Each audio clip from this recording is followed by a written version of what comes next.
Hey everyone, welcome back to our channel turn with Aishpreet में मैं आप सभी का करती हूँ स्वागत। होप करती हूँ कि आप अच्छे होगे, खुश होगे, मस्त होगे गाइस अपने अपने घरों में। And let's start today's guidance. आज की गाइडेंस क्या आएगी गाइस? पहले आप शिव शक्ति के जो मैसेजेस हैं वो भी जाकर देखना ज़रूर, ठीक है ना गाइस। एंड आज हम चेक करेंगे भगवत गीता से श्री कृष्ण जी के मैसेजेस। क्या आपको श्री कृष्ण जी बताना चाहते हैं? सबसे पहले आप जय हो राधे कृष्ण बोलकर उनसे अपनी प्रेयर्स को मांगो, अपनी प्रेयर्स करो एंड देन देखना कितनी ही जल्दी आपकी प्रेयर्स, आपके विशेष पूरी होती हुई नज़र आएंगी guys. And let's start today's guidance. Tulsi माता जी के दर्शन करो एंड डेफिनेटली इनकी ये बहुत ही ज़्यादा पॉजिटिव होती हैं। आपका ऑरा बहुत ही ज़्यादा पॉजिटिव हो जाएगा अगर तुलसी जी की माला को आप देखते ही रहोगे, पहनते रहोगे तो बहुत ही ज़्यादा पॉजिटिव होगे गाइस आप लोग।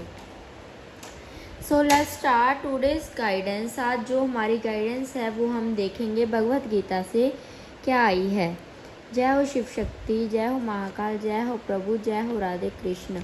देखें जो आज की हमारी गाइडेंस आई है वो निकल कर आई है जब एक शरीर रहता है, जैसे एक मनुष्य इस धरती पर आया है, अपना शरीर लेकर आया है। भगवान जी यही बोल रहे हैं, कहते हैं कि उनका जो शरीर है, उनके शरीर का वो बहुत ही ज़्यादा आदान प्रदान करते रहते हैं, आहार लेते हैं, अपना खाना पीना करते हैं, किसी की निंदा चुगली भी करते हैं, किसी को अच्छा बोलते हैं, किसी को नेगेटिव बोलते हैं, सम अदर थिंग्स। एक शरीर जब धरती पे आता है तो वो करता है, ठीक है ना गाइस?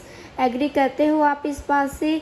एंड किंतु जो व्यक्ति शुद्ध भक्ति योग में अथवा कृष्ण भक्ति में स्थित होते हैं, कहते हैं कि एक शरीर तो सभी पर्सन्स एक जैसा ही लेकर इस धरती पे आया है, लेकिन बाद में क्या होता है, जैसे हमने थोड़ी सी तुलना की है, डिफरेंस बताया है। एक तो जो निंदा चुगली कर रहा है, खा पी रहा है, अपना देख रहा है, दैट्स इट। एंड जो कृष्ण जी बोल रहे हैं, और एक वैसा व्यक्ति जो शरीर लेकर धरती पे आया लेकिन मेरी भक्ति कर रहा है, मुझे याद कर रहा है, ठीक है। वो ऐसे व्यक्ति क्या कैसे होते हैं, अपनी लाइफ में बहुत ही ज़्यादा स्टेबल होते हैं। वह शरीर की आवश्यकताओं की पूर्ति के लिए सब इंद्रियों को उत्तेजित नहीं करता। डेफिनेटली अगर उसे कुछ चाहिए, अगर कुछ उसको नहीं मिल रहा, जल्दी नहीं मिल रहा, तो फिर भी वो क्या कर सकता है, वेट करता है, ना कि ऐसी हड़बड़ी मचाता है कि मुझे अभी मिल जाए। जो व्यक्ति भगवान के आशीर्वाद से भगवान को रोज पूजते हुए, भगवान को प्यार करते हुए भगवान की भक्ति करता है, ठीक है।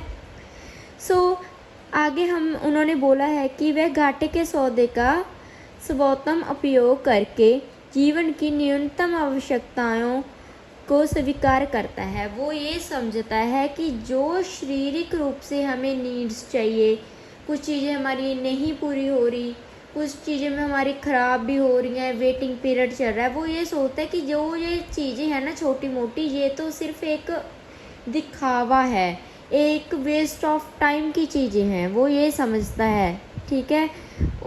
उसे इस चीज़ों को स्वीकार करना भी नहीं चाहिए, ठीक है। बस वो ये कहता है कि जो है रियलिटी वो यही है कि भगवान से प्रेम करना, भगवान से बातें करना, भगवान को मिलकर आना रोज, ठीक है, वो होता है। एंड देन जो आया वह दुर्घटनाओं, रोगों, अभावों और यहाँ तक कि अपने परिजनों की मृत्यु जैसी घटनाओं के प्रति भी निरपेक्ष रहता है। जैसे कभी कभार ऐसे व्यक्ति जो प्रेम में रहते हैं, भगवान की भक्ति में रहते हैं, आप देखना हमारे नॉर्मल पर्सन्स के कंपेयर करें तो उनको किसी चीज़ का डर भय नहीं रहता, क्योंकि उन्होंने वो चीज़ें पहले ही क्लैरिटी में ला रखी होती हैं कि ये यूनिवर्सल का साइकिल है, जो होना है वो होकर ही रहेगा। चाहे किसी को जीवित रहना है, चाहे किसी की मृत्यु आनी है, किसी को खुश रहना है, किसी को दुख रहना है, that's a cycle of a life, जो यूनिवर्स, जो भगवान जी चलाते हैं, ठीक है। किंतु कृष्ण जी और क्या बोल रहे हैं, इनके संबंधी अपने कर्मों को पूरा करके वह सदैव श्रेष्ठ रहता है। बस वो अपने कर्म करता है। कर्म कैसे करता है कि अपना काम को इम्पोर्टेंट रखना, ठीक है, भगवान को याद करना, भगवान को मिलने जाना, भगवान के साथ बातें करना, चाहे दिन के 5 मिनट हो गए, 3 मिनट हो गए, 2 सेकंड्स भी हो गए चाहे, ठीक है, वो सिर्फ आपने ये वाले काम पूरे करता है, ठीक है। दुर्घटनाएं उसे कर्तव्य पथ से विचलित नहीं कर पाती।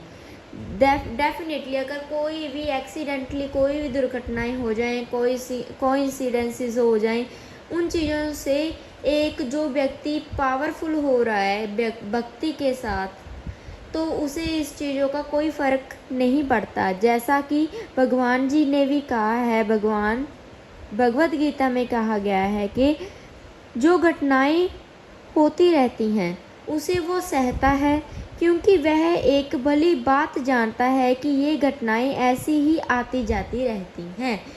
उसे पता है कि जो चीज़ आ गई है उसे जाना भी है।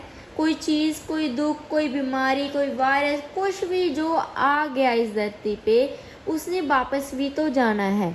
उसे ये इस बात की क्लैरिटी, आप इस बात की क्लैरिटी रखा करो, और इनसे उनके कर्तव्य पर कोई प्रभाव नहीं पड़ता, इसीलिए उसके कर्तव्य पर कोई प्रभाव पड़ता ही नहीं है गाइस। इस प्रकार वह योगाभ्यास में परम सिद्धि प्राप्त करता है। योगाभ्यास की बात हम कल करेंगे गाइस, कि योगाभ्यास से हम कैसे अपने शरीर को, अपनी आदतों को में सुधार ला सकते हैं, पंचुअलिटी ला सकते हैं। बहुत ज़्यादा लोग भगवत गीता में भी देखो, कृष्ण जी ने ये बोला है कि फिज़िकली एक्टिविटी भी तो कोई ना कुछ मायने रखती है एक पर्सन के लिए, एक मनुष्य के लिए, ठीक है ना गाइस। सो कोई बात नहीं, ये बात हम कल करेंगे, इससे ही हम स्टार्ट करेंगे। कल को हम इसे यहाँ से निशानी के तौर पर डाल देते हैं। अब जो हमने आज का जो छोटा सा पैराग्राफ रीड किया, उसमें हमने क्या सीखा? हमने ये सीखा कि कोई भी व्यक्ति है, भगवान को भूलना इज़ अ बैड थिंग किसी भी व्यक्ति के लिए, ठीक है। भगवान को अगर याद रखोगे, भगवान को अपने साथ महसूस करोगे, तो वो आपके साथ ही है। अगर आप ये बोलोगे कि मैं गंदे से गंदा किसी के साथ ठगी ठोरी का काम करता रहूं, किसी से पैसों का लेन देन में मैं ऊंच नीच करता रहूं, मैं किसी को हर्ट करता रहूं, किसी की भावनाओं को हर्ट करता रहूं, किसी को रुलाता रहूं, किसी को जानबूझकर परेशान करें हम, तो ये तो हमारे बैड कर्मास हो जाते हैं गाइस। फिर ऐसे बैड कर्मा के रिज़ल्ट भी भगवान जी कहते हैं कि गलत ही निकलते हैं।